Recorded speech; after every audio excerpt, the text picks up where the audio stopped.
سڵاوتان لەبێت. پرسی وەرزش و هونەر ڕۆشنبیری و کللتور پرسێکی دانەبراوە لە کارنامەی کابینەی نوێمی حکوومەتی هەرێمی کوردستان. بە چەشنێک لە هێڵە گشتەکانی کارنامەکە دروشمی پاڵپیشتیکردن لەیان خاڵێکی جەوهریە. جگە لەمەش پرسی چاکسازی لە وەزارەتی ڕۆشنبیر و لاوان پرسێکی هەستیارە. لەلایەک پاڵپیشتیکردن بە شێوەیەکی ڕێکخراو لە کای ڕۆشنبیری و هونەری وەرزشی،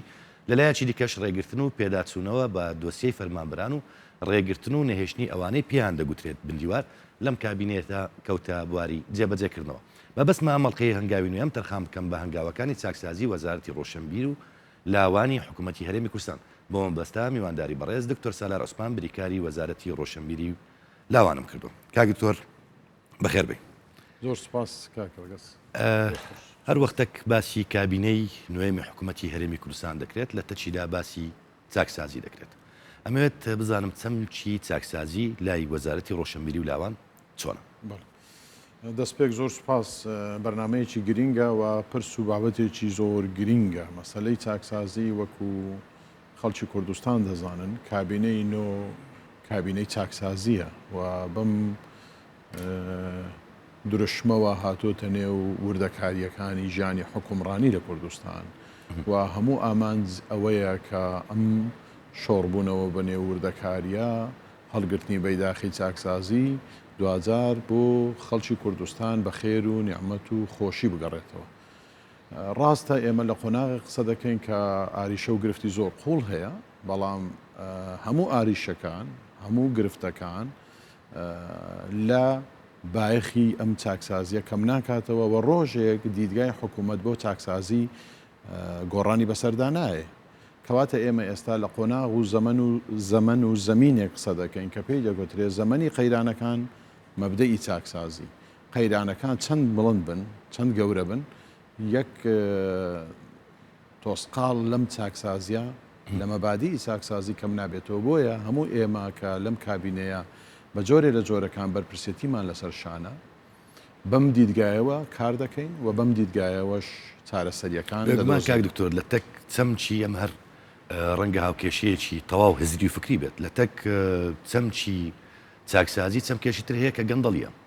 قسە لەسەر ئەوەیە لە وەزارەتی لەم بە شێوەیەکی گشتی لە وەزارەتەکان و لە وەزارەتی ڕۆشنبیریش قسە لەسەر بندیوارەکان زۆر کرا. ینی پێیان وایە کە فەرمانبەری بندیواریان هەیە، یانیش ڕەنگە بەشێک لەو فەرمانبەرانە کەم دەوام بکەن لە کاتی پێویست. ئەوە جارێ بەکو فەرمانبەران بۆ وەزارەتی ڕۆشنبیری بۆ ئەمە چکراوە. من دەبێت ئەم پرسیارەی بەڕێستان بە دوو شێوە وەڵام دەمەوە. یەکەم هەر بۆ خۆی بواری کللتور، بواری چاکسازیە لە کۆمەلگاکان، لە هزرەکان، لە تێگەیشتنەکان، لە چەمکەکان، لە پێناسەکان. بە درێژایی مێژوو کللتور و ڕۆشنبیری ئیشی چاکردن بووە. ئیشی ئەوە بووە ڕووناچی زۆرتر پەخشکە بۆ جوواک و کۆمەلگاکان، بە سیاسی خراپ بڵێ ستۆپ،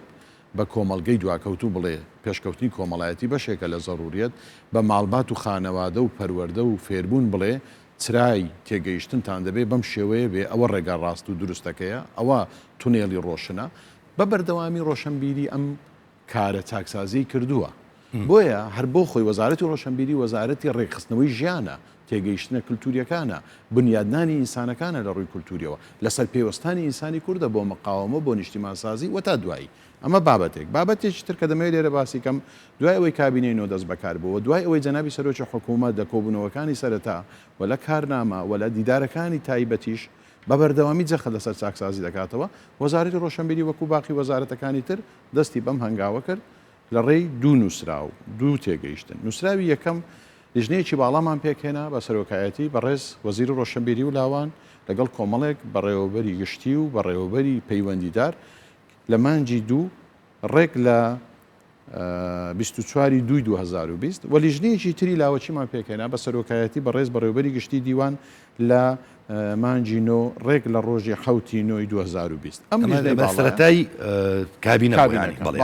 چەند مانجێک دوای کابینە توانین ئیوتریشان ساڵێک دوای کابینە. بەڵێ ئێمە هەرزوو دەستمان پێکرد لە ڕێگای ئەم لیژنە باڵایەوە لە ڕێگای ئەم لیژنە لاوەچیە و کۆبوونەوەی زۆر چڕمان کرد و چەندین کاتژمێر دانیشتین و راپۆرتی ورد و هەمەلایەن و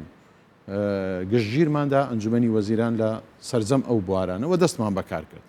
نەتیجەشی هەبوو کارەکان و بێگومان ئێمە هەموو ئەو تێگەیشتانی لە کۆبوونەوەکان باسمان دەکرد و کردمانە راپۆرت و لە دیدار و جوین و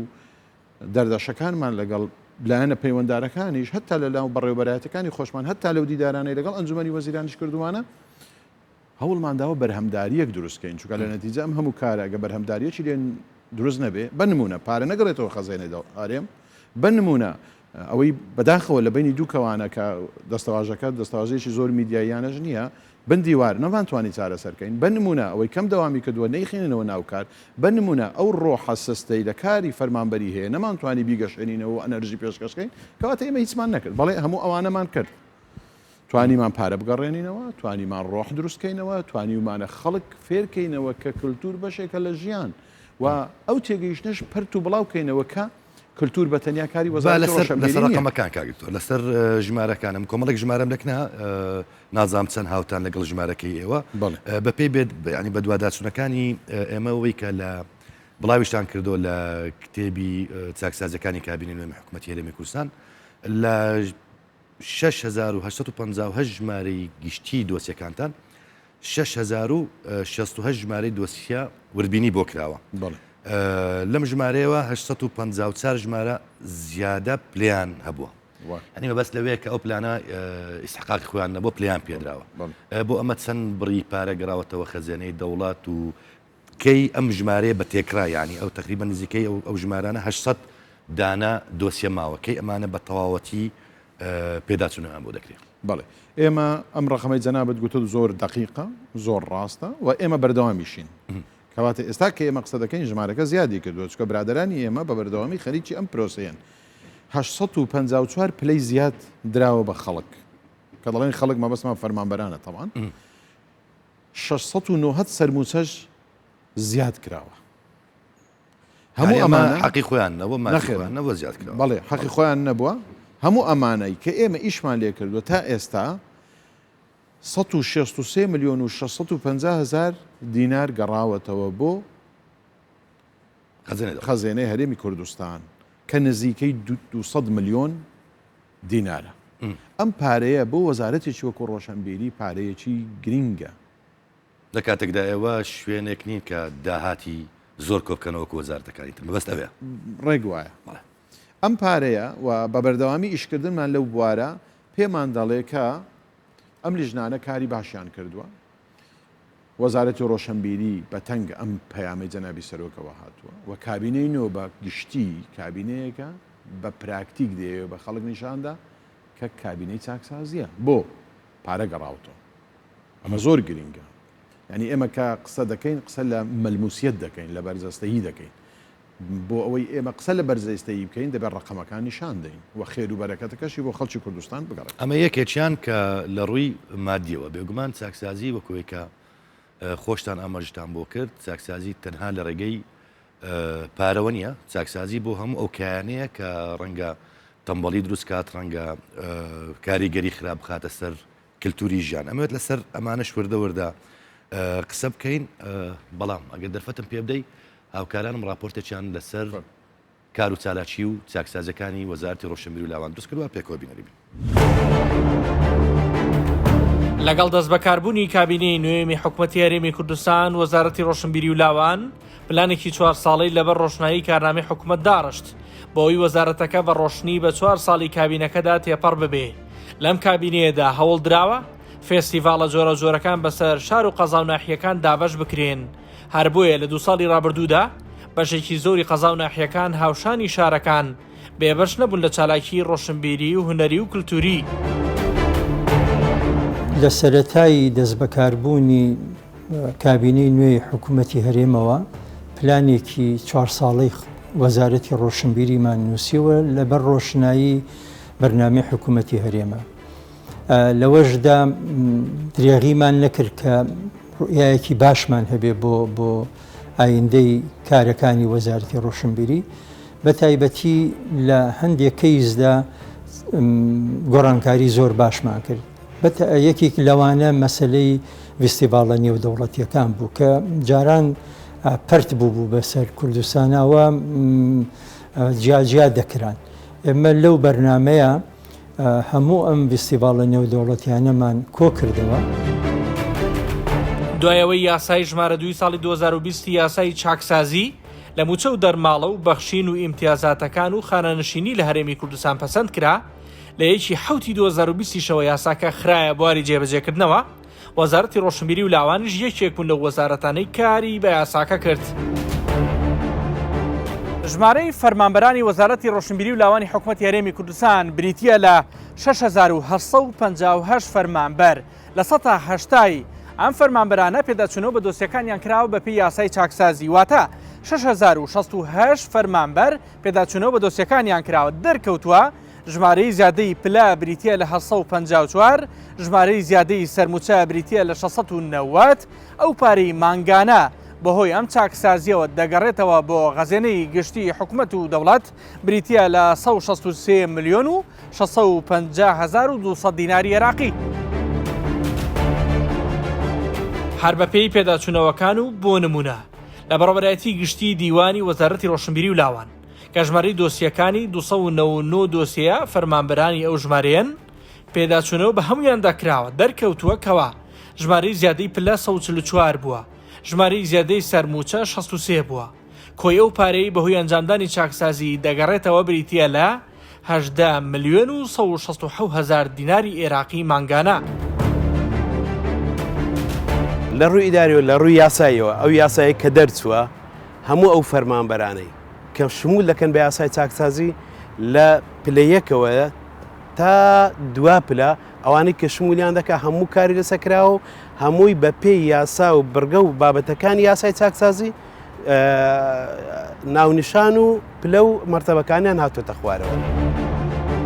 بەڕێوەبەرایەتی گشتی ڕاگەاندن و چاپ و بڵاوکردنەوە لە ناو وەزارەتی ڕۆشنبیری حکوومەتی هەرێمی کوردستان لەم کابینەیەدا بۆ ڕێگری لە شێواندن و ناڕێکی لە کاری بڵاوکردنەوە دوو ڕێنمایی نوێی لە بواری ڕێکلامی بازرگانی و چاپەمەنیەکان دەرکرد کە پێشتر بوونی نەبووە. لە ئێستادا کار بۆ هەموارکردنەوەی مۆڵەتی رادیۆ و تەلەڤیزیۆن دەکرێت کە پێشتر لە ساڵی 2014 دەرکراوە. لەگەڵ کابینەی نوێ و بەتەکیت دوای گۆڕینی جەنابی وەزیری ڕۆشنبیری و لاوان دیارە هەر کابینەیەک دێ بۆ خۆی سیاسەتێکی هەیە چ لەلایەن حکوومەت بەگشتی لە ئەنجومەنی وەزیرانەوە سەرۆکی حکوومەت و ستافەکەی و وەزارەت و ستافەکەی و ئێمەش لە بەڕێوەبەراتی لەگەڵ ئەو کابینەیە هاتوون هەم خۆم و هەم جێگرەکە بەڕاستی لەبەرەوە بەڕاستی لە هەموو لایەکەوە بەرنامەی تازە هەبوو. پێم وایە حکوومەتە هەنگاوی کردەی باشی ناوە، بەڵام خۆتان دەزانن ینی کۆکردنەوەی ئەو هەموو کەم کوڕیانەی لە ڕابردووە بۆ یان ڕێخستنەوەی بە شێواژێ چترەوەی کە لە ڕابردوو کراوە کاتی دەوێتن. بۆیە پێم وایە ئێستا گەیشتینە قۆناغە کۆتاییەکە بۆی هەنگاوی کردەی بنێن بۆ داهاتوو.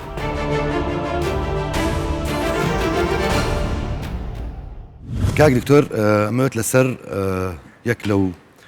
ڕێنمە نوێیانە قسە بکەین، ئەویش فیستیڤاڵی نێودەوڵەتیە بڕیارەکە ساڵانە 12 فیستیڤاڵ لە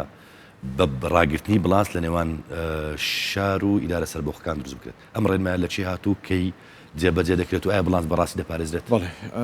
ئەمە یەکێک لە کارە هەرە باشەکانی ئەم وەزارەتەیە. لە کۆبوونەوەی ئەنجومەنی وەزارەت ئەم بڕیارە دراوە، بۆ ئەم بڕیارە دراوە ڕێک ئەمە دەچێتە ناو بواری تێگەیشتن لە چاکسازی لەبەر ئەوەی خەریک بوو لە کوردستان بە دیدگای شار کوردستان ون بکرێ. سینەما بە نمونە وەرگین خەریک بوو لە ستێمانی لە هەولێر لە دهۆک لە کەرکووک فیستیڤاڵی نێودەوڵەتی سینەما و فیستیڤاڵی سینەما بکرێت. لە کاتێکدا نە کوردستان نە تێگەیشتن بۆ فیستیڤاڵ و ئیدارە و ئەتەکێتی فیستیڤاڵ و نە پیشەسازی سینەما لە کوردستان و نە بینرد لە سینەما لە کوردستان لەو ئاستەیە ئێمە بتوانین ئەم هەموو فیستیڤاڵە بکەین و نە بواری مالی دارایی حکوومەتی کوردستان لەبار و ڕێگە پێدراوە. بۆیە بەم پەرۆشیەوە ئەنجومەنی وەزارەت بڕیاریدا شارەکان تەنانەت هەندێک لە شارۆچکەکانیش ڕەچاوکە و فیستیڤاڵە کللتوریەکان بخاتە هەموو کوردستان، بەڵام بە دیدگای کوردستان ژماریشیان حدید بکاتوانێت سنووردار بکات. بۆ 12 دەکرێوانە؟ بەڵێ 12 فیستیڤاڵ دەکرێت. هەر بە نمونە فیستیڤاڵی شانۆ لە هەولێر دەکرێت، فیستیڤاڵی شانۆی کوردی لە هەولێر دەکرێت، نەک فیستیڤاڵی شانۆی هەولێر. من لێرەوە دەمەوێت بەدەنجی بڵند بەدەنجی زوڵاڵ باسی ئەوە بکەم کە تێگەیشتنیەک هەیە بەداخەوە، تێگەیشتنی شارە بۆ بواری نیشتیمان، بۆ بواری کللتور، هەتا بۆ بواری سیاست. ئەم تێگەیشتنە دەبێت تێک بشێ. ئێمە شتێکمان نییە بە ناوی سینەمای دۆهۆک، شانۆی هەولێر، گۆرانی لە سلێمانی. ئەدەب لە گەرمیان ئێمە شتێکمانەیە بە ناوی ئەدەبی کوردی شانۆی کوردی سینەمای کوردی هوەری کوردی و تا دوایی کاتێک کە فستیڤاڵی سینەما لە دهۆک بڕیاری لەسەردراوە بکرێ ئەمە بڕیاری ئەنجومەنی وەزارەتە دوای گەنگەشە و گفتوگۆیەکی زۆر بۆیە کە فستیڤاڵی سینەما لە دهۆک دەکەین فستیڤاڵی سینەمای کوردی و نێو دەوڵەتی لە دهۆک دەکەین کەواتە لە زەمینی دهۆکدا ئێمە هەموو کوردستان بە هەر چوار پارچە و بە کوردانی دیاسپۆراشەوە کۆ دەکەینەوە و بە نێو دەوڵەتیشەوە زۆر زارش دەبینن فستیڤاڵی سینەما لە یەک کاتدا لە چەند مانجیەکی فەرقە لە سلێمان لە دهۆک شەکرێت ئەمە بەداخەوە هەندێک لە برادەران تێی نەگەیشتن یا نایەنەوێت تێی بکەن یا کاری سیاسیان پێ هەیە بۆیە لەسەر مینبەرەکان کە دەیان بینین زۆرێک لە نەغمەی سیاسی لە پاڵ سینەماوە دەبینین ئێمە لە حکوومەتی هەرێمی کوردستان نەغمە و تێگەیشتنمان تێفکرین و تێزمان ڕوانگا و ڕوانینمان بریتە لە کوردستان کەلتور هیچی تر نیە کە فستیڤاڵی میوزیک و گۆرانی لە سلێمانی دەکەین هی هەموو کوردستان لە سلێمانی دەکەین کەواتە سلێمانی لەوێ کوردستانە دۆگ لە سینەما کوردستانە لە هەولێر شانۆ کوردستانە هەولێر و تا دوایی باش ئەمە بڵانس دەکەن لە نێوان ئیدارە سەربەخۆیەکان بە تایبەت لەم کابینەدا سۆرانیش ئیدارەی سەربەخۆیە و ئێستا زاخۆش بۆتە دەستە خوشتیان بەڵێ ئێمە فستیڤالمان هەیە بۆ سۆران بۆ زاخۆ بۆ کۆیا بۆ گەرمیان بۆ هەڵەبجا بۆ کەرکووک تەنانەت هاوکاریان دەکەین هەرچەندە لە زمانی ئیدارەی ڕسمی هەرێمی کوردستان نییە و لە هەموو شار و شارۆچکەکان بە بەڵانسەوە ئیش دەکەین و دەشبینین ماوەیەکی تر ئێمە لە زاخۆ لە گەرمیان لە هەڵەبجەش فستیڤال دەکەین و دڵنیا بن بینەرانی عزیزیش دڵنیا بن و ئەو بوارەی کە پێی دەگوترێ بواری کللتور لە کوردستان هەموو ئەوانەی لەو بوارە کار دەکەن با دڵنیا بن ئێمە پارچەکانی کوردستان شارەکانی کوردستان شارۆچکەکانی کوردستان و تەنانەت گوندەکانی کوردستانیش لامان وەکو یەکە چونکە ئێمە ئەرکێکی زۆر گەورەی نیشتیمانیمان لەسەر ئەمەد بیرخستمەوە کە ئێستا ئیدارەی سۆران و ئیدارەی زاخۆوەکو دەستە دوو دەستە خۆشە کاتنە نێو ئیدارەکان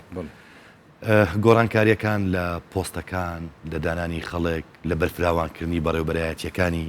ڕۆشنبیری و ئەوێ تا چەند لە ئەجێندای کۆبوونەوەکانی ئەوە جێگای بۆتەوە و چەند گاوێکی بۆ داوێژن هەر ماوەیەک بەر لە ئێستا کۆبوونەوەیشی زۆر جددی لە وەزارەتی ڕۆشنبیری بەرلەمانجێک بۆ ئەم بوارە کرا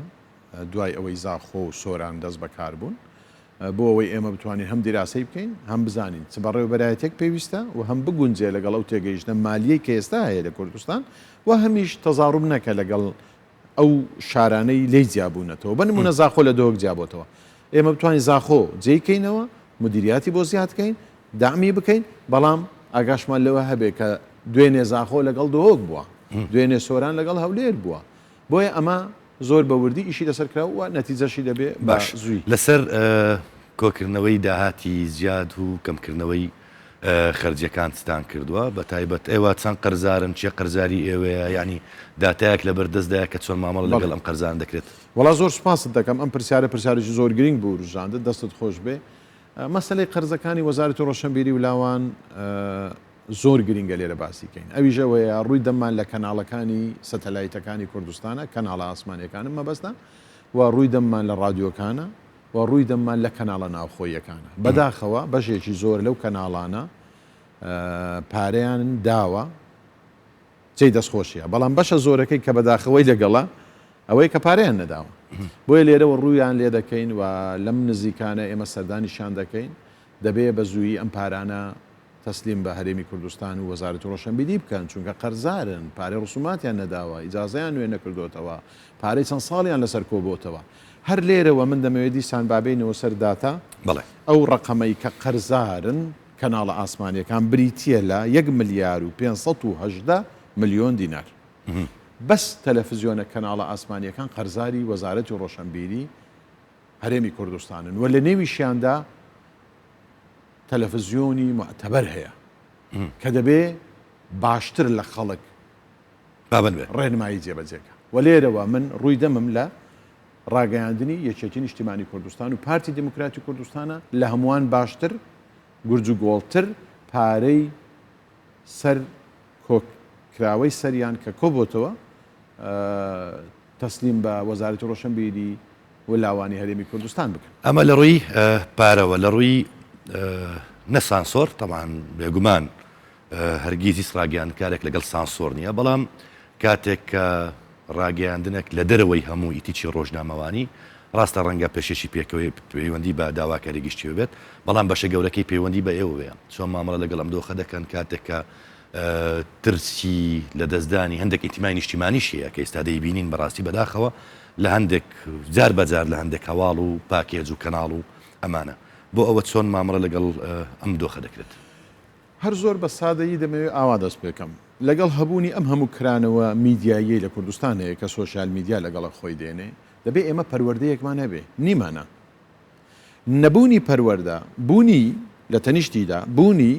ئازادی و ڕەهایی و ڤاڵاییەکی زۆری میدیای جڤاچی ئەوەی پێی دەڵێن سۆشیال میدیا کێشە دروست دەکات ئاریشە دەخاتە ناو خانەوادەکان تێگەیشتن بۆ چەمکەکان دروست دەکات بەتایبەت ئێستان کەناڵی هەنی میدیایی دروست وەکو تەلەڤیزیۆن مامەڵ دەکەن ناو سۆشیال میدیا ئەمە ڕەنگە ترسناکەکە بێت ینی زۆر ڕاستە گرفت بۆ حکوومەت یاریمی کوردستان دروست دەکەن و لە نێو ئەوانەدا مخابراتی دەوروبەرە دنیاە وجودی هەیە من دەمەوێت لێرە زۆر بە ڕاشکایی باسی ئەو بکەم ئەم هەموو میدیایی دروست بووە کە بەس تەنیا کاری گرژی دروستکردنی سیاسیە ناشرینکردنی مێژووی کوردان لێدانە لە ڕەمزە نیشتیمانی و نەتەوەیەکانی ئێمە دڕدۆنجی دروستکردنە لە بینی حزبە سیاسیەکان ئاژاوەنانەوەیە لە بۆ ناو خودی یەک حزب ژەهر ڕژاندنە بۆ قیەمەکانی کوردەواری دروستکردنی درزە لە نێو ماڵبات و خانەوادە و پەروەردەی کوردی گەڕانەوەیە بۆ هەموو ئەو بێئینتیماییەی کە دوژمنان دەیانەوێ دروستیکەن لای ئینسانی کوردی و تاچی کوردی و گەنجی کورد ئیشکردە لەسەر ژن مافەکانی قیەمەکانی ئیشکردنە لەسەر باش گەنج و بێئینتیماکردنی هەموو ئەمانە پێمان دەڵێن کە دوژمن لە پشت ئەم میدیایە هەیە بەشێک لە بەرپرسیارەتەکەی لە ئەستۆی چێدایە و ئێوە لەنێو ئەو هاوکێشەیە کە فەرمووت لەکوێ ئەم هاوکێشەیەدا بەشێکی دوژمن لە پشتیتی و بەشێکیشی بەڕاستی لە سادەیی و بێئاگاییە دەبێ هەردووچی دراسە بکەین مەسئولیەتەکە لەسەر شانی چێ پرسیارێکی زۆر گرنگە لەسەر شانی هەمومانە ئەوەی کە لەسەر شانی ئێوەیە لەسەر شانی وەزارەتی ئێمەیە لەسەر شانی زانکۆکانە لەسەر شانی منبەرە ئاینەکانە ئەوەی لەسەر شانی ئێمە تا حەدی ئەوە ڕۆیشتوین کە کەناڵمان ڕاگرتووە کەناڵمان داخستووە تا ڕادەیەک و خەڵکمان خستۆتە بەردەم لێپرسینەوەی دادگا و یاسا و سزای دادگایی و خەڵکمان لەسەر هەندێک بواری گەندەڵی بواری تریش گەیاندۆتە زیندان باش کە من بۆ خۆم لێرە وەکو ڕۆژنامە نووسێک قەت لەگەڵ بواری زیندان نیم قەت لەگەڵ بواری ئەوە نیم کولتور بگاتە سزای دادگاییش بەڵام ئەگەر ئێمە نیشتیمانمان لە خەتەردا بێ و قیەمەکانمان لە خەتەردا بێ و یەکڕیزی کۆمەڵایەتی ئاشتی کۆمەڵایەتیمان لە خەتەردا بێ دەبێ هەموو ئەو بارانە پەیڕۆ کاکتۆر من پرسیارم ماون بەڵام کاتی بەرنامەکە ڕێگەم پێنەدا بۆیە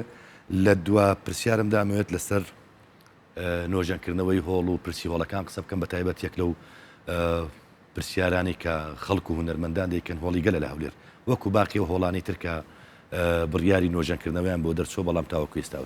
وەستاوە ئەمەوێت ئەمە بکەمە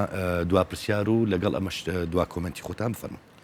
مەسلەی هۆڵەکان مەسلەیەکی زۆر گرنگە طبعاً کاگڕەگەز ئێمە باسی بواری کللتور دەکەین لە کوردستان بەڕاستی بابەتێکی زۆر قسە هەڵگرە بەڵام زۆر بە خێرایی قسەماکە داوای لێبوردن دەکەین ئەگەر باش پەیامەکانیش نەگەیشت بێ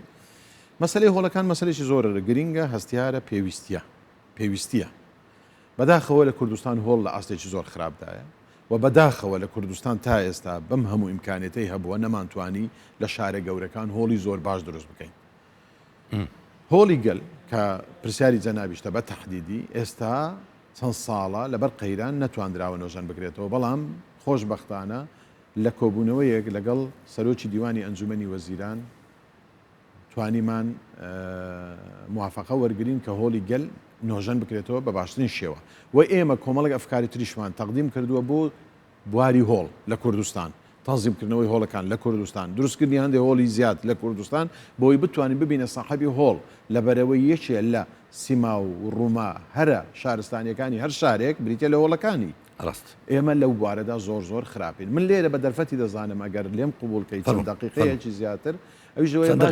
هەوڵدەین لە خولەکێک لە خولەچێک باسی میدیا بکەین بواری میدیا ئێمە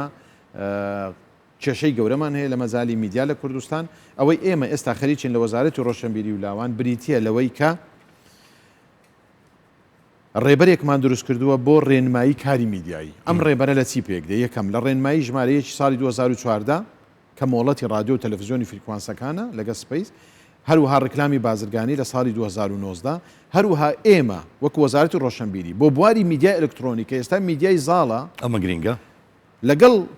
سندیکای ڕۆژنامە نووسانی کوردستان پرۆژەیەکمان حاضر کردو هەموو ئەمانە بەیەکەوە کۆکراوەتەوە لە بەردەم ئەنجومەنی وەزیران لە خزمەتیاندا بۆ ئەوی بتوانین ئێمە ڕێبەرێک بۆ ڕێنمایی کاری میدیایی دروستکە جگە لەم ڕێبەرش بۆ هەوڵی ئەوەش نادرێت بچێتە پەرلەمانیش و پرۆژه یاسایەک بێت ئەمان گرینگە ئێمە دەیدەینە حکوومەت ئەکیید حکوومەت دوای پەسەندکردن لە کۆبوونەوەی ئەنجومەنی وەزیران پێشکەشی بە پەرلەمان دەکە بۆ مەسەلەی تەشریع بەڵام ئەمە زۆر گرینگە ئێمە لە بەردەم کێشەیەکی گەورەی میدیاین لە کوردستان بەداخەوە دەبێ ئەم بوارە بە هەماهەنگی لەگەڵ هەموو لایەک ڕێک وەکو باسم کرد پرسیارەکان ماون سپاس بۆ معلوماتەکانت ئەنی زیاتر حەزمە کرد کات هەبە بۆی لەسەر پرسی کتێبیش زیاتر قسەمان کرد بۆ هیوام کە لە بەرنەمەکانی داهاتوودا هاوکارمان بن لەسەر کۆمەڵێک پرسی گرێدرای وەزارەتی ڕۆشنبیری و لاوانی زیاتر قسە بکەین زۆر سپاس دەکەم زۆر سپاس سپاس بۆ بەڕێز دکتۆر سالار عوسمان بریکاری وەزارەتی ڕۆشنبیری و لاوان سپاس بۆ ئێوەش کە بینەرمان بوو تا دیدار هەر شاد بوو